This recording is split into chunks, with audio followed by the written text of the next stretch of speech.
Hi, very glad to see you on the channel. Before you start listening to the story, write in the comments whether you like the voice on the video. You ever come home and just feel something's off? Like the walls are holding onto a secret they can't say out loud. That was the house when I got back from the fishing trip. 4 days in the Smokies with my brother and 2 old friends. No service, no drama, just quiet. I pulled into our driveway around noon, tired but grounded. My tackle box still rattled in the bed of the truck as I killed the engine. But as soon as I stepped into our home, I swear the air changed. The kind of quiet that doesn't soothe, it watches you. The couch pillows were different. Not just fluff moved. There were 2 mugs in the sink. I never saw Lindsay use more than one at a time. The scent of her favorite perfume still lingered in the hallway, stronger than normal, like it had just been sprayed. "Lindsay," I called out. She answered from the back of the house, her voice too quick. "Hey, I thought you'd be back tonight."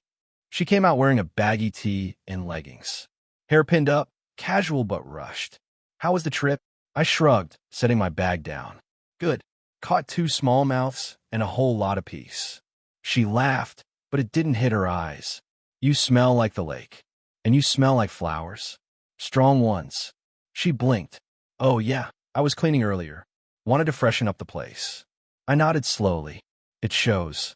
We went through the usual motions after that. Lunch, half-watched TV, polite questions. But her answers were clipped, and her phone never left her lap. Every time it lit up, she angled the screen away. I didn't say anything, yet. I just sat with it, let the tension breathe. That evening I offered to pick up dinner. As I grabbed my keys, I noticed her work tote leaning against the coat rack. It was zipped halfway open. Now, I've never been the snooping type, but something kept pulling my eye toward it. The zipper moved easily. Inside, wedged between her receipts and makeup bag, was a glossy silver envelope. The kind of thing you give someone when you want to impress. No name on the outside, just a black ribbon looped around it. "Everything okay?" she called from the hallway. "Yeah," I said, letting go of the envelope and backing away. "Just looking for my wallet."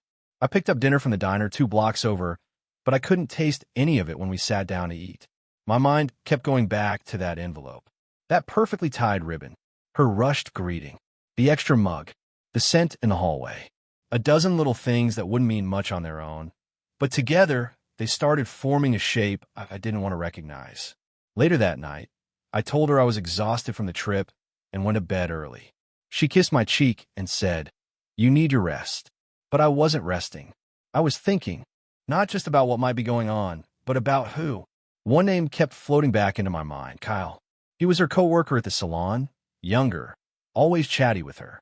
I'd seen them laugh at things that didn't seem all that funny. She always called him annoying, but that tone, half tease, half flirt, I remembered that from when we first dated. So when I got up early the next morning, I checked her tote again.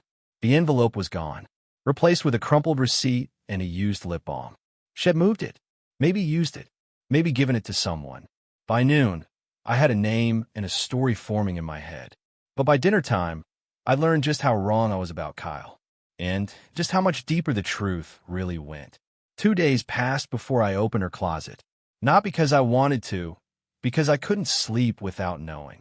Lindsay had been chipper since I got back, too chipper.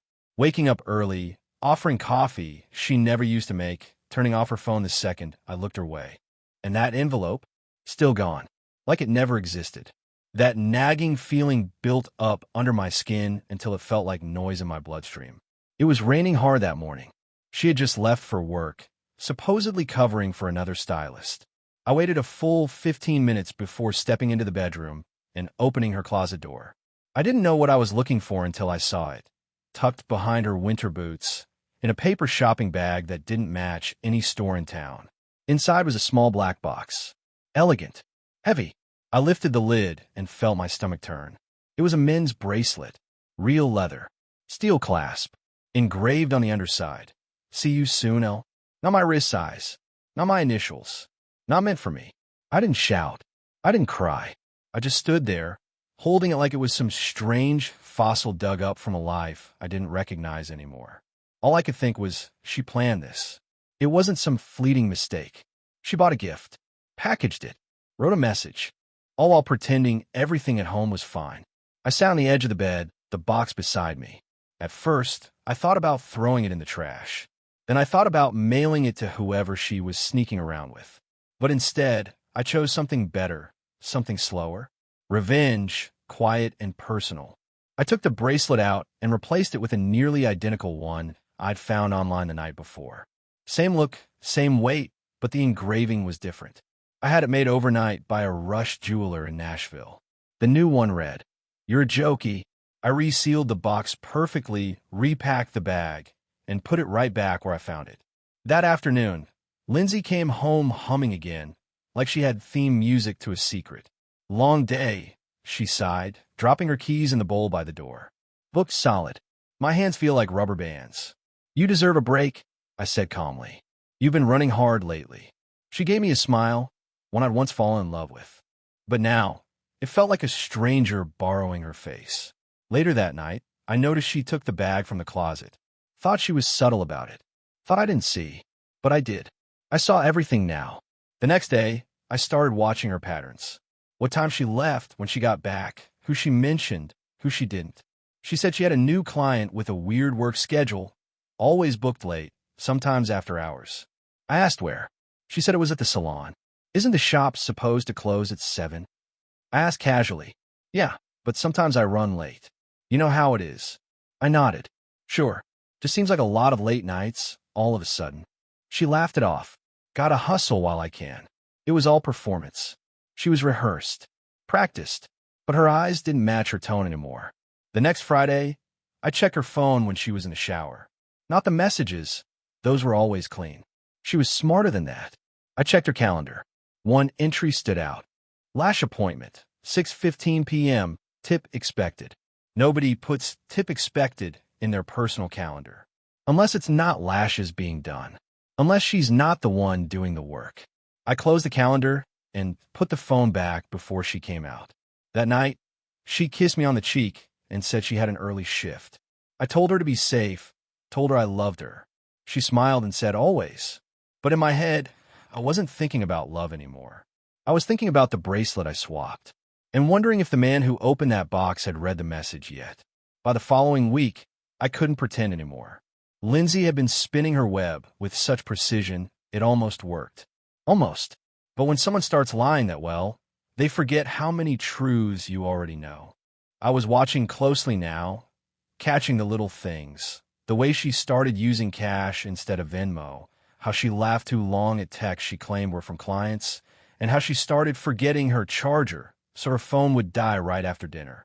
It was all too neat, too rehearsed. So I stopped asking questions and started checking patterns. And I kept circling back to one name, Kyle. She'd mentioned him before. Casual, light. Kyle said this, or Kyle messed up the register again. I met him once, young, early 20s, new to the salon, the kind of guy who wore tight shirts and had something to prove.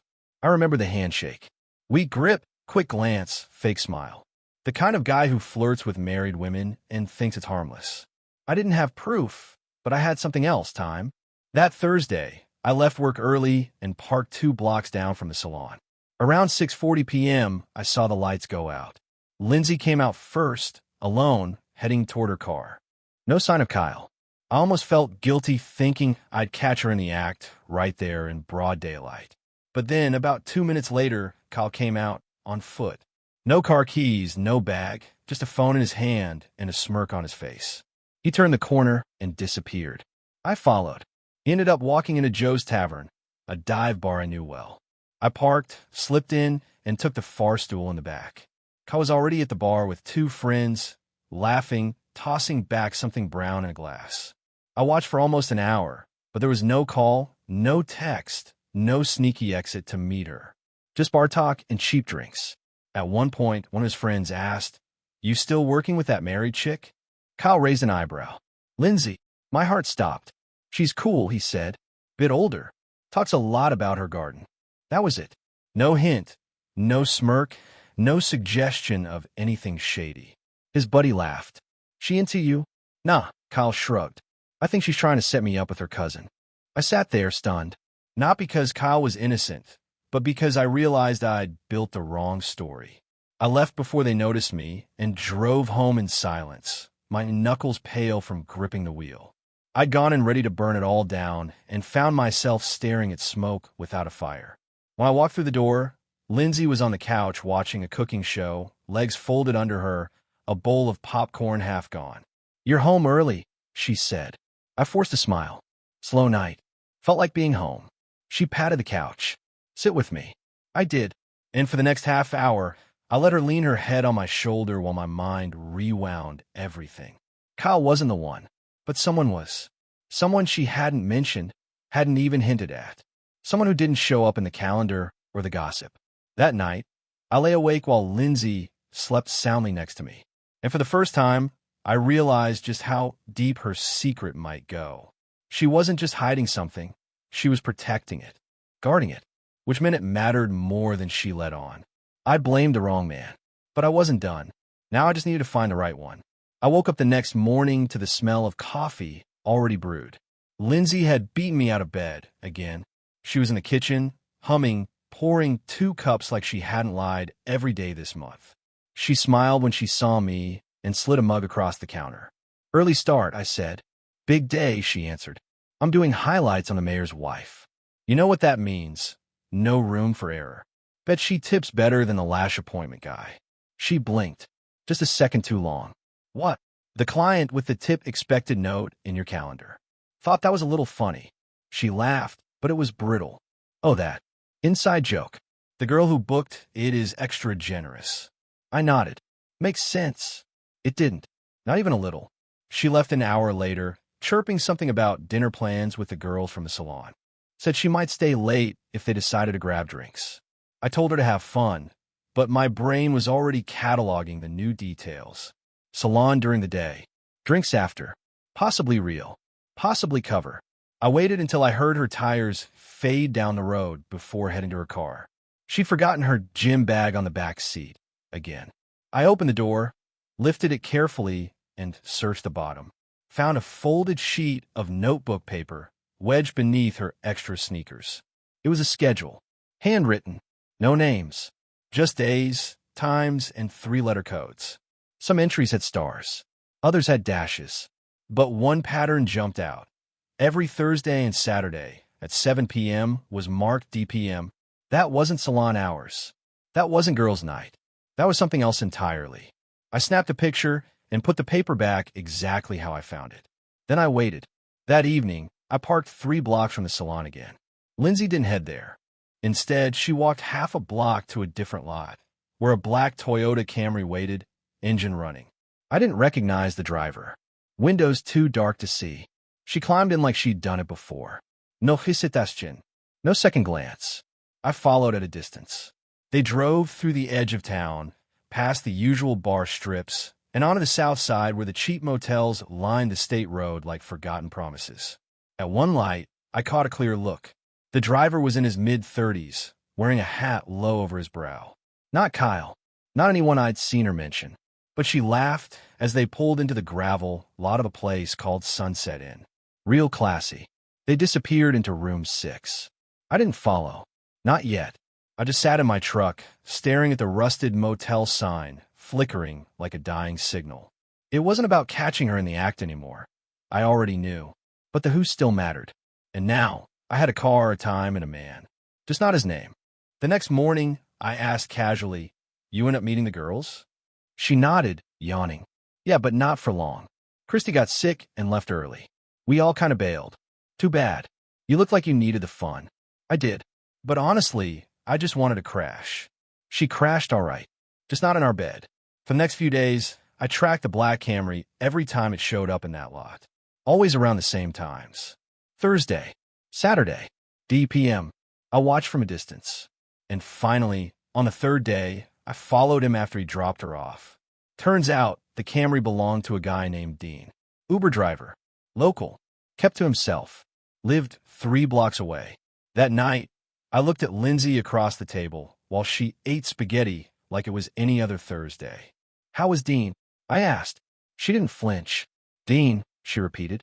"Yeah, the Uber driver you've been seeing behind my back." She dropped her fork. "I don't know what you're talking about." I leaned forward. "Don't lie." She stood up, furious. "I don't have to listen to this." "No," I said, rising slowly, "but you will." because now I had a name, and the next chapter of her lies was about to write itself. After she stormed off, slamming the bedroom door behind her, I sat at the table and stared at her untouched plate of spaghetti. The room smelled like basil and something rotten. Her lies had begun to stick to the walls like mildew. I wasn't questioning if she was cheating anymore. I was wondering how long she thought she could keep it hidden, and why, after all we'd built, she thought I'd never notice. I spent the next 2 days in silence.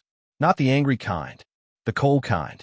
She acted like nothing happened, like the name Dean had never crossed my lips. No follow-up, no explanation. Just back to folding laundry and texting with her phone tilted slightly away. Saturday came. I was calm, calculated. Her schedule, the one I photographed, said DPM again. Same time, same routine. I told her I had a hardware expo in Chattanooga. Said I'd be back late, maybe even tomorrow. She kissed my cheek, said drive safe. Her hand lingered on my shoulder longer than usual. Guilt, maybe, or performance. I waited until she pulled out of the driveway an hour later. Then I followed. She didn't go to the salon. She didn't go to the grocery store. She went straight to the lot, where Dean was already waiting. Like they'd rehearsed it.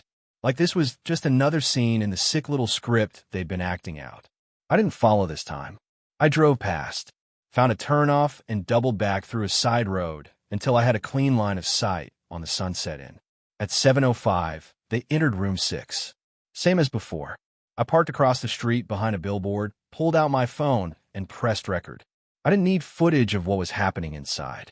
I needed timestamps, faces, facts, proof no one could twist. A few minutes later, the curtains in the room shifted. Just enough to catch a glimpse of Dean shirtless, pacing. Lindsay's laugh echoed faintly outside as the door opened for a split second, just enough for me to snap a photo of her holding his hoodie. Like a trophy. That's when it clicked. She didn't care if she got caught. Not really, because in her mind, she'd rewritten our entire marriage. She was just playing out the ending.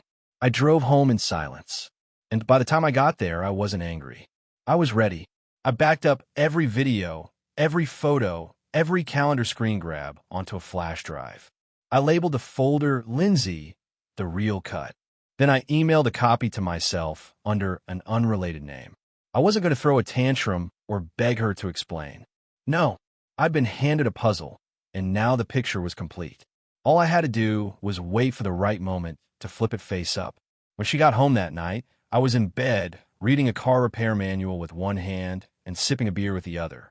She walked in like nothing had happened. "Hey," she said casually. "How was the expo?" "Pretty dead," I said. "A lot of recycled ideas." She nodded. "Well, I'm beat. I'm going to shower and crash." I smiled, not looking up from my book. "You do that." She disappeared into the bathroom. I heard the water turn on, and for the first time in weeks, I wasn't wondering what was going on behind closed doors. I knew. Every minute had been accounted for. Every lie documented. That night, I didn't sleep much. I wasn't haunted anymore.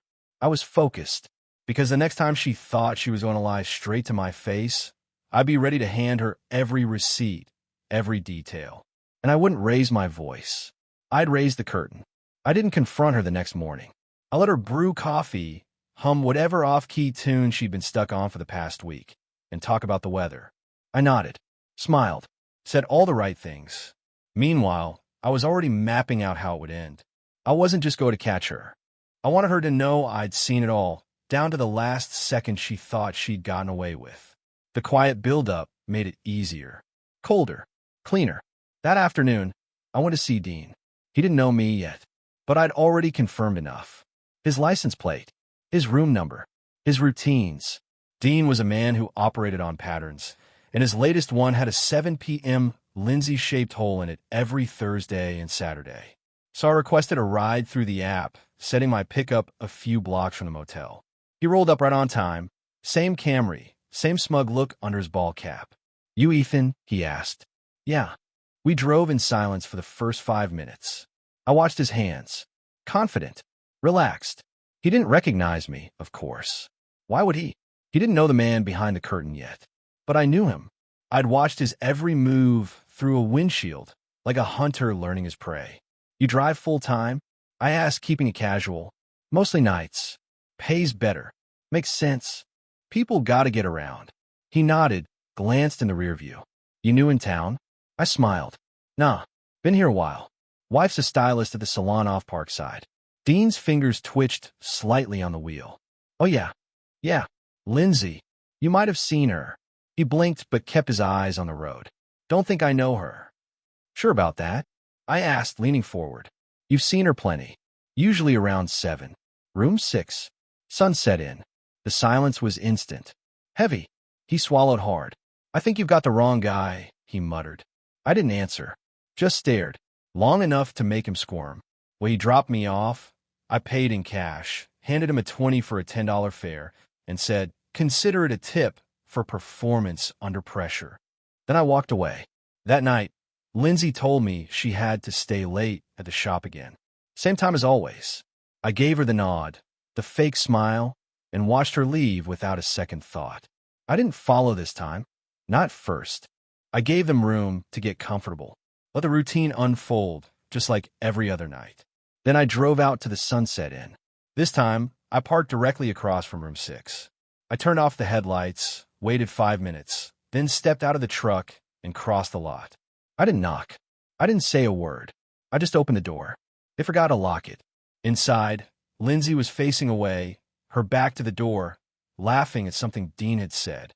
He was sitting on the edge of the bed, shirtless, holding her phone in one hand and what looked like her lip gloss in the other. Their laughter died the second the door creaked open. She spun around, eyes wide, mouth frozen mid-laugh. Dean shot up like a kicked dog. Hey there, I said calmly. Lindsay stammered. Ethan, wait, I can explain. I raised one hand. No need. I've been watching, listening, recording. Dean stepped forward, hands raised slightly. Man, I didn't know she was. I cut him off. Save it. You knew. Lindsay stepped toward me, panic bleeding through her voice. Please, just let me talk. I've heard enough already, I said. Every lie, every late night, every excuse. I didn't yell. I didn't throw a punch. I turned, walked out, and shut the door behind me. Let them sit in it. Let the silence crush them harder than any words ever could. On the drive home, I didn't cry. I didn't scream. I drove in total quiet, the way a man does when every piece of the puzzle clicks into place. The next step wasn't confrontation. It was preparation, because I'd seen everything I needed to. And now was my turn. I didn't talk to Lindsay for 3 days. She didn't try to talk to me either, which told me more than any apology ever could. We passed each other like two strangers living in the same box, nodding at the routine while pretending it hadn't just shattered behind closed doors. She still cooked dinner. I still ate it. She still scrolled her phone like nothing had changed. But I knew, every time she glanced at me, she wondered just how much I'd seen. And that meant she was scared. Good. The silence wasn't a retreat. It was a reset. I spent those days preparing, step by step, starting with the domain name. I bought it for $1.99, scissorhandscandal.com. Fitting, right? The name of her Instagram hair page mixed with the mess she made behind closed doors. After that, I got to work. Logo first. Something simple. A pair of scissors cutting through a heart, pixelated just enough to look stylish. Then I set up the site framework about gallery, story archive, community tips. I wasn't going to name her. I wasn't going to post faces. I'd blur everything just enough. But the story? That would be told in full color. I uploaded photos, screenshots, timestamps, location pings. Blurred out names, sure, but not enough for her to feel safe. I wrote the truth like a confession and a case file had a baby. No screaming. No insults. Just a timeline that ended with one fact. You never think betrayal lives in your house until you find it smiling back at you over coffee. I sent an anonymous tip to a local relationship gossip forum. Told them a new site had gone live. Stories from behind the smiles of suburbia. Took less than 2 hours for the first share. Then 10. Then hundreds. The following morning, I made a trip to the UPS store. Packaged a box. Inside, divorce papers, 3 shampoo samples from her favorite brand, and a typed note that read, "You've been rinsed, cut, and blow-dried." I addressed it to the salon's front desk. Didn't even use our home return address. Just a sticker with a smiley face. When I got back, I logged into the website dashboard. Views were climbing. I'd added ads to the sidebar, harmless ones. Nothing shady. A few local businesses. One for an automotive repair shop that hadn't even opened yet. Mine. I was already thinking ahead. That night, she got the box. She didn't say a word.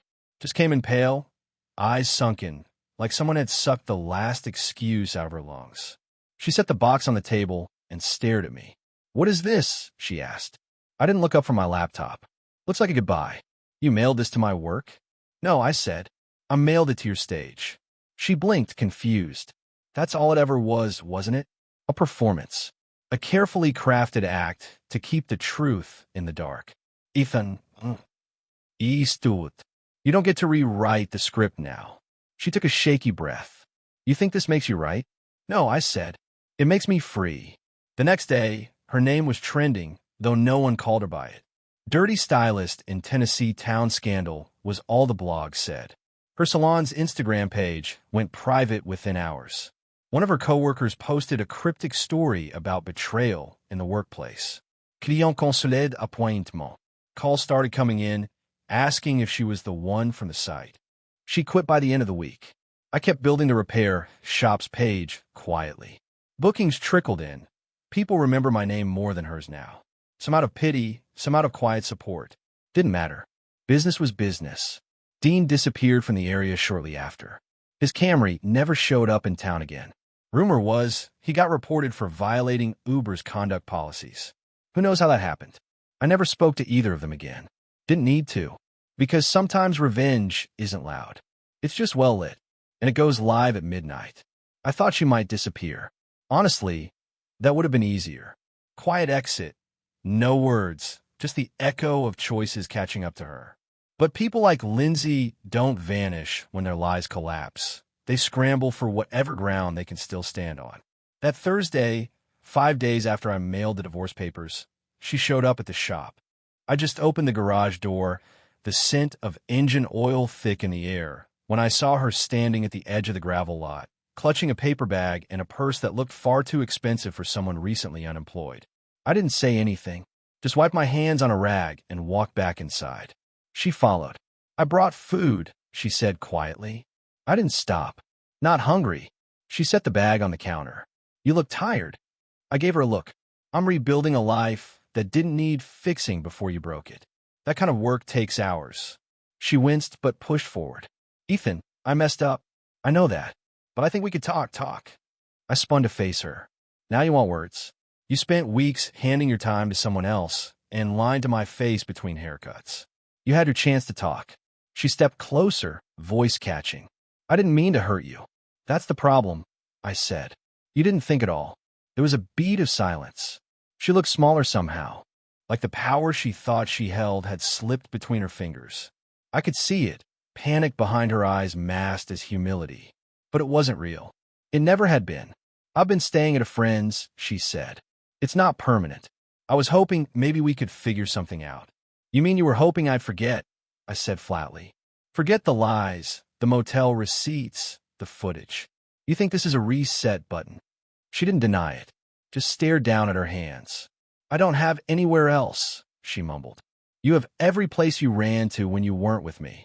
Her shoulders tensed. "You don't have to be cruel." "I'm not being cruel. I'm being honest.